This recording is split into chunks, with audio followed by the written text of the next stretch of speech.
我这个轮子上次保养之后就发现，摇起来会咯噔一下，咯噔一下，有一个胶圈感觉有些磨损了。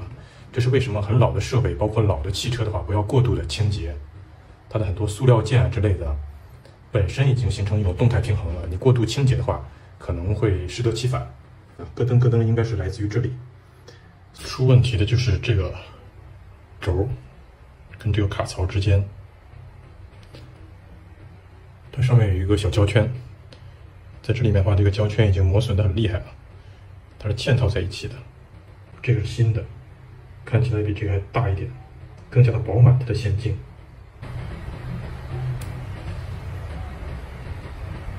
像现在换好之后的话，它的框量就很小了，可以看到，我这还没加那个润滑脂。